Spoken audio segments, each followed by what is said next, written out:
Benjamin Pétrovert, vous recevez aujourd'hui Fleur Pellerin, ministre déléguée chargée des PME, de l'innovation et de l'économie numérique. Bonjour Fleur Pellerin. Bonjour. Merci d'être avec nous ce matin sur Europe 1.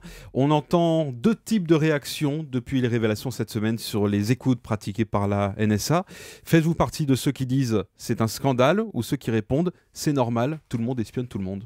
Non, c'est certainement pas normal, donc je fais plutôt partie de la première catégorie. Je trouve ça assez inadmissible que l'on se réfugie derrière la lutte contre le terrorisme pour pratiquer, si ces affirmations sont confirmées, de manière massive, des écoutes ou de l'espionnage qui est visiblement contraire aux libertés publiques. Donc moi, je suis assez choquée par ces pratiques et par les révélations qui sont faites actuellement. Les services français n'ont jamais fait de même?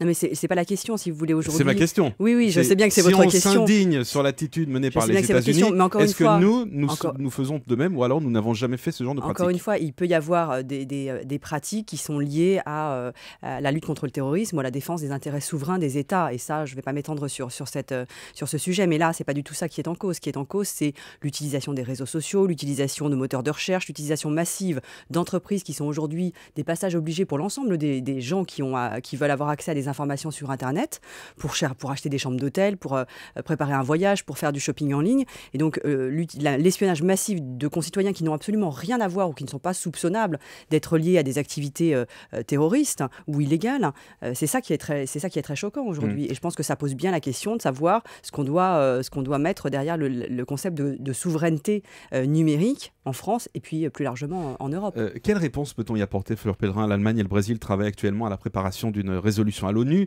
sur la protection des libertés individuelles. Un vote à l'Assemblée générale devrait même être programmé. Est-ce que ce genre d'initiative peut tout régler quand on sait que de toute façon, il ne sera peut-être pas suivi par les services secrets?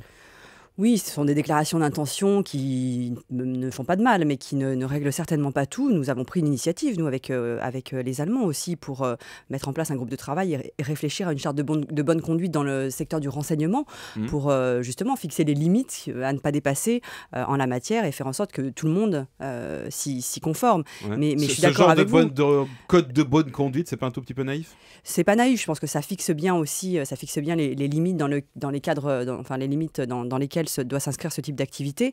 Mais ce qui est bien plus important, à mon avis, et je crois que la situation actuelle manifeste bien cette insuffisance, c'est le fait que l'Europe soit trop dépendante de services qui sont proposés par des Américains, ou par des non-Européens, ou par des Asiatiques. Quand vous parlez de services, vous pensez à quoi? Toutes les plateformes, aujourd'hui, les plateformes d'accès, que ce soit les plateformes de recherche, les plateformes de comparaison de prix, les réseaux sociaux, tout ce qu'on appelle l'Internet 2.0 en réalité, donc est totalement dominé par des acteurs nord-américains, qui sont d'ailleurs des acteurs qui souvent ont signé des partenariats avec la NSA. Et la raison pour laquelle... le cyber-citoyen qui va sur Facebook, sur Twitter, sur YouTube. S'expose, en tout cas est client ou est utilisateur de services qui ont potentiellement des accords avec des services de renseignement américains. Et donc c'est ça la difficulté, c'est pourquoi n'a-t-on pas aujourd'hui un Facebook, un Google français ou européen? Et c'est ça le problème qu'il faut régler. Alors vous êtes ministre délégué au PME à l'innovation. Voilà, ça ne se réglera pas. C'est vous qui pouvez apporter la réponse. Ça ne se réglera pas en une année, en quelques mois ou en une année. Qu'est-ce qu'on peut faire? Mais c'est bien la raison pour laquelle la France,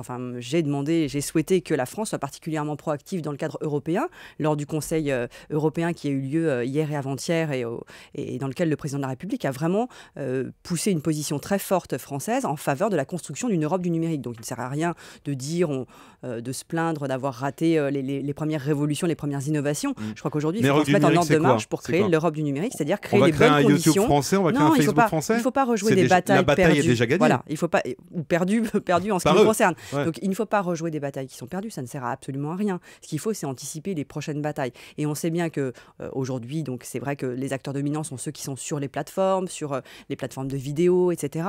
Demain, la grande bataille, ça sera celle de ce qu'on appelle le big data, le traitement massif des données. Vous avez de plus en plus d'objets connectés, peut-être avec vous, chez vous, une montre connectée, une voiture connectée. Tous ces objets connectés vont produire des déluges de données qu'il faudra analyser, traiter, qui serviront à mieux personnaliser les services. Et ça, celui qui a le pouvoir sur la donnée, demain, aura le pouvoir économique, etc. Donc c'est ça qu'il faut maîtriser en Europe. Sans attendre le futur, Fleur Pellerin, entre ces révélations d'une part sur les pratiques menées par la NSA, d'autre part notre environnement numérique là aujourd'hui, on nous demande en permanence nos données personnelles, que ce soit sur Facebook, Facebook, sur Twitter, sur les sites internet où on demande notre géolocalisation et même sur nos smartphones. Le citoyen numérique est-il aujourd'hui devenu une bête traquée ? Oui, d'une certaine façon. C'est vrai que vous êtes une sorte de fournisseur gratuit d'un travail, hein, qui est vous laissez des données sur différents sites internet, et ces données sont une source considérable de valeur pour laquelle vous n'êtes jamais rémunéré en réalité. Alors vous avez accès gratuitement à des services, mais vous n'êtes jamais rémunéré pour ce travail. Est-ce que ce n'est pas à votre niveau justement de trouver un moyen de faire barrage ? C'est à notre niveau. Quand vous dites nôtre, c'est au niveau européen, parce qu'en réalité, aujourd'hui, l'ensemble de ces données sont massivement traitées, on le disait tout à l'heure, par des acteurs qui sont des acteurs non européens. Et donc, ce qu'il faut bien réguler ou ce qu'il faut bien encadrer, c'est la façon dont sont transférées et traitées les données personnelles des citoyens européens vers d'autres pays où il n'y a pas forcément une CNIL qui veille au bon usage ou au respect des droits. C'est le constat, mais on sait par exemple que les 28 planches en ce moment sur un texte qui concerne la protection des données personnelles. La Commission a proposé 2 documents. Rien ne devrait être obtenu avant 2015. Est-ce qu'on n'est pas en train de perdre un temps fou ? On perd du temps, c'est vrai, mais c'est une négociation à 28. Il y a des Parce que pour l'instant, ce sont nos données qui sont absorbées là par tous ces sites. Il y a quand même déjà un règlement, un traité qui a été conclu en 2000 entre l'Europe et les États-Unis en particulier, puis entre l'Europe et d'autres pays vers lesquels nous transférons des données. Mais c'est vrai que c'est très urgent. Moi, je considère comme très urgent qu'on puisse aboutir sur ces négociations. Mais il y a des pays qui ont des sensibilités différentes, des pays un peu libéraux, on va dire, comme le Royaume-Uni, l'Irlande, les Pays-Bas, et puis d'autres pays qui ont des tendances plus régulatrices ou plus protectrices, comme les pays latins ou la France. Et c'est là que ça coince aujourd'hui. C'est là que ça coince un petit peu, donc il faut continuer à discuter, il faut faire avancer très rapidement ce chantier qui pour moi est prioritaire. Pas seulement pour la protection des droits, mais aussi pour la protection de nos intérêts économiques. Fleur Pellerin, parmi vos casquettes, vous êtes également ministre délégué aux petites et moyennes entreprises. Les patrons de PME sont des Français qui, comme beaucoup, ont des comptes PEL, PEA. Revoir à 15,5% le taux de prélèvement, puisque c'est l'une des décisions du gouvernement, n'est-ce pas exagéré ? Alors, vous savez, moi, les patrons de PME, j'en vois beaucoup tous les jours. J'en ai vu encore hier énormément, parce qu'on a signé une charte sur l'accès au marché public avec Arnaud Montebourg. Ce qui les préoccupe, c'est d'avoir un carnet de commandes. Donc aujourd'hui, ce qui est très important pour les petites et moyennes entreprises, pour qu'elles puissent créer de l'emploi, investir, c'est de faire en sorte qu'elles puissent avoir un carnet de commandes. La commande publique peut participer à ça. Je vous repose ma question. Le taux de prélèvement à 15,5%, n'est-ce pas exagéré ? Mais vous savez, on a une situation budgétaire qui est extrêmement compliquée, que ce soit dans les finances sociales, les finances de la sécurité sociale ou le budget de l'État. Il faut faire un effort pour financer les déficits, parce que c'est aussi un enjeu de souveraineté économique de maîtriser les déficits. Donc il y a des efforts à faire. C'est vrai, maintenant je crois que ce qui est très important, mais quand notamment Gérard pour les Bapt PME, demande au gouvernement de revoir sa copie, vous dites quoi ? Il a raison, il a tort ? On est dans un processus de discussion actuellement budgétaire où le Parlement propose des amendements, propose des décisions et il y a une discussion. Mais pour vous, il faut la avec revoir cette discussion ou pas ? Ou pour vous, 15%, c'est normal ? C'est Non, une demande normale.